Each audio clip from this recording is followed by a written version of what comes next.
فرمایا کہ جب آپ اس رات میں دیکھیں گے تو یہ درخت آپ کو چھپے ہوئے نظر آئیں گے، اچانک ایک نور نظر آئے گا جو لیلۃ القدر کی رات ہوگی، اور ایسا ایک لمحہ آتا ہے اس میں جو آپ مانگیں گے آپ کو مل جائے گا، جتنا جو بھی آپ مانگیں گے اللہ رب العالمین آپ کو وہ عطا کر دے گا۔ تو اس کے بارے میں یہ میں نے ایک کتاب میں پڑھا تھا کہ ایک خاتون تھی کسی بادشاہ کی جو روٹیاں پکاتی تھی، اس کا صرف یہ کام تھا کہ بادشاہ کے ملازمین کے لیے روٹیاں پکانا تندور۔ اور رات کو اچانک ایسا نور جب چمکا، اس نے کہا یا اللہ میں تھک کے یہ روٹیاں پکا کے ذرا مہربانی کر جتنا گودام میں سارا روٹیاں بڑھا دی۔ اس نے یہی دعا کی تھی جناب پوریا بوریاں ہی روٹیاں۔ وہ بادشاہ آگے پوچھے ہو کی گیا، اس نے کہا جی راتی نور چمکیا ہے، میں نے اسے دسیا سی کہ شب برات تو جی دعا مانگو گے اس سے میرے قبول ہوئے گی، میں یہ دعا مانگی تھک کی سا روٹیاں پکا میں کہ یار سب روٹیاں بڑھا دیں۔ اس آگے تو بیڑا حل کرتا ہے، یہ روٹی بڑھ جاوے پھر دوبارہ محفوظ نہیں رہ سکتی۔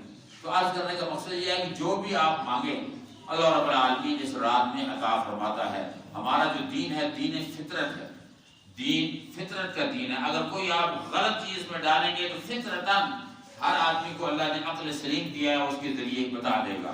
جس طریقے سے آج کل کچھ علماء یا کچھ مولوی یہ کہتے ہیں جناب ڈرپ لگا دو تو روزہ نہیں ٹوٹتا، سمجھے نا، تو وہ اس طرح کی باتیں کرتے ہیں، لیکن دین ایسا دین فطرت ہے، اگلا ماننے کے لیے تیار نہیں۔ وہ کہتے ہیں یہ ڈرپ جب آپ لگائیں گے تو وہ تو جسم کے اندر جائے گی نا، تو یہ تو وہی بات ہوگی۔ تو اس اسلام کے اندر آپ دو نمبری نہیں کر سکتے، گول مال نہیں کر سکتے، یہ اللہ نے ایسا مذہب عطا فرمایا ہے۔ اللہ تعالیٰ نے یہ وعدہ کیا ہے قرآن کے اندر اور سورۃ فاتحہ کے اندر کہ اللہ تعالیٰ نے فرمایا کہ اگر تم میرے طریقے سے چلو گے اور اس اسلام پر صحیح طریقے سے انما الاعمال بالنیات، نیت خالص رکھو گے۔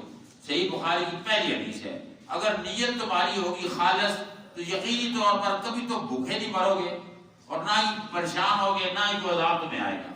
وہ اس کی مثال مولانا روم رحمۃ اللہ علیہ اپنی کتاب مثنوی شریف اس میں لکھتے ہیں، وہ فرماتے ہیں تین آدمی دوست تھے پرانے زمانے میں، ایک انگریز تھا، ایک عیسائی تھا، ایک یہودی تھا اور ایک مسلمان تھا، بڑے گہرے دوست۔ انہوں نے کوئی لمبا سفر کی تیاری کی، لمبے سفر میں چل پڑے اور اس لمبے سفر میں پھر کھانا پکا کے ساتھ لے جاتے ہوتے ہیں، کھانا وانا ساتھ لے لیا، اور اتفاق یہ تھا کہ وہ مہینہ رمضان بھی شروع ہونے والا تھا، رمضان کا مہینہ بھی تھا، تو راستے میں لمبا سفر ہونے کی وجہ سے کھانا کم پڑ گیا۔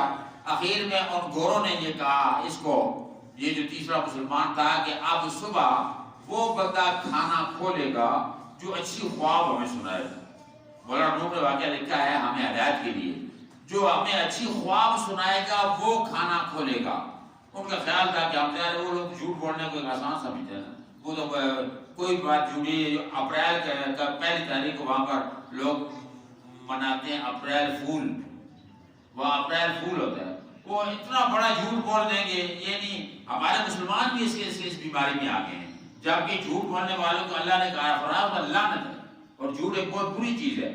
تو انہوں نے کہا جی، تو مولانا روم فرماتے ہیں کہ اگر آپ اسلام کے ساتھ مخلص ہیں تو کھانا، روزی، عزت، رزق سب آپ کے نصیب میں ہے، وہ دوسرے آگے نہیں بڑھ سکتے۔ یہ جو وہ ہم سے آگے بڑھے ہوئے ہیں، اس کی وجہ صرف یہ ہے کہ ہم لوگ مخلص نہیں رہے، اپنے دین کے ساتھ ہمارا اخلاص نہیں رہا، سچائی نہیں رہی۔ ہم دونوں بھی دین کے ساتھ بھی کرتے ہیں، ابھی رمضان آ رہا ہے، آپ دیکھیں کہ چندہ مانگنے والے ہر طرف سے، مطلب ہم کسی کو الزام نہیں دیتے لیکن ہم اس کو جانتے نہیں۔ ایک بندہ سندھ سے آ رہا ہے، ایک بتائیے پیپر بھی بن جاتے ہیں، میں بھی پیپر بنا سکتا ہوں، مسجد کا فوٹو بھی لگ جاتے ہیں، لیکن جب آپ کسی کو بیک گراؤنڈ نہیں جانتے اس کو آپ کس طرح جناب والا یہاں پر وہ دیں گے چندہ؟ ایک راؤنڈ میں آدھا گھنٹہ بیٹھے گا تو کم از کم 8-10 ہزار روپیہ اس کا چندہ ہو جائے گا، اس کی داڑھی لگ گئی، دوسری جگہ چلا گیا۔ تو آج چندے والے کو آئے تھے تو میں نے صاحب کیا دیا، میں نے کہا حضرت صاحب یہاں ہمارے یہاں یہ ڈریم نہیں ہے، یہ نہیں چلتی۔ تو جو پہلے مولوی صاحب کرتے سن، میں کیا وہ کرتے ہونے نے، میری عمر 67 سال، میں 40 سال میرا تجربہ ہے،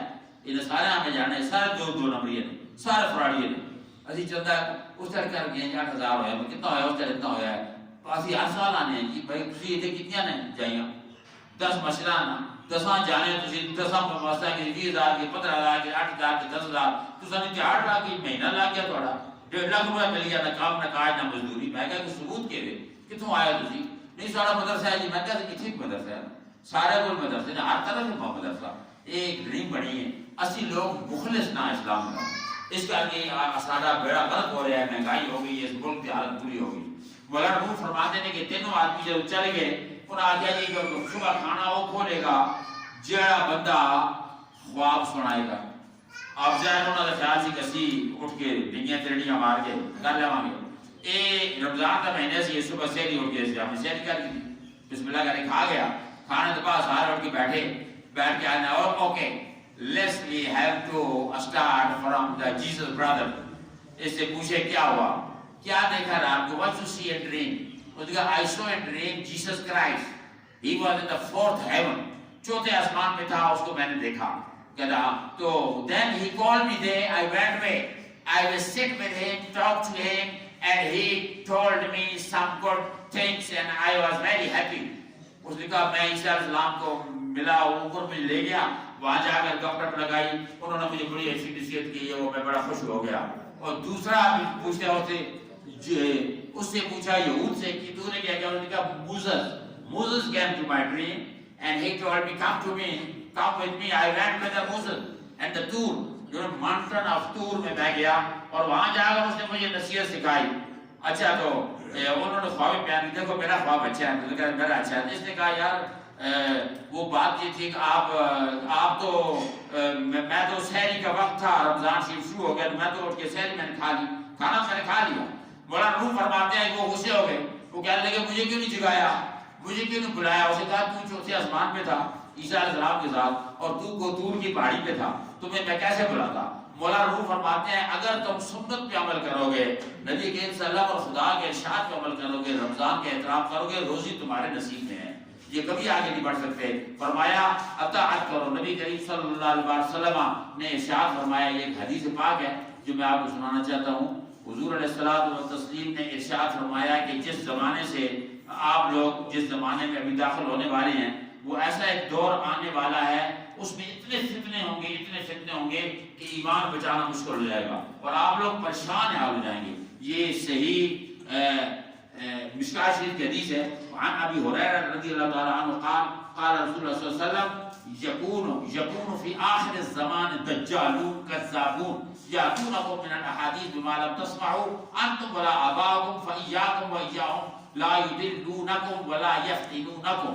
فرمایا حضرت ابو ہریرہ کی روایت ہے، حضور علیہ السلام نے ارشاد فرمایا کہ آخری زمانے میں ایسے لوگ پیدا ہوں گے جو تمہیں فریب دیں گے، دھوکہ دیں گے، جھوٹ بولیں گے اور تمہارے سامنے ایسی ایسی باتیں لائیں گے، ایسے جناب اٹکل پچو لائیں گے، یہ طرح پیر فقیر کر رہے ہیں، جہاں بھی جا کے دیکھو کوئی جناب فلانا سائیں بابا ایسے کریں گے اور تم نے پہلے تمہارے باپ دادے نے وہ باتیں نہ سنی ہوگی، ایسی چیزیں وہ لے کر آئیں گے۔ فرمایا ان سے بچو، اپنے ایمان کو بچاؤ، وہ اسلام کے اور دین کے ڈاکو ہیں اور اسلام کے اخیر میں یہ لوگ ظاہر ہوں گے۔ تو فرمایا کہ یہ ایسا پرفتن دور ہے کہ اس میں ایمان بچانا مشکل ہے۔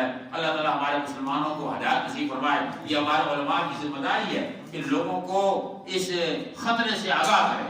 حضور نے فرمایا جب خطرہ دیکھے اور بندہ خطرے سے آگاہ نہ کرے تو اگر وہ بندہ خطرے میں گر کر قتل ہو گیا یا پھر پریشان ہو گیا کہ اس کا ذمہ دار یہ ہوگا، یہ مسلمان جس نے اس کو خطرے سے آگاہ نہیں کیا۔ تو اللہ تعالیٰ ہمارے مسجدوں کو آباد فرمائے، اللہ تعالیٰ مسجدوں میں دین کی نشر و اشاعت کو عام فرمائے، اللہ رب العالمین رمضان کے مہینے کی برکتیں نصیب فرمائے اور اللہ تعالیٰ ہمارے مرحومین کی مغفرت فرمائے۔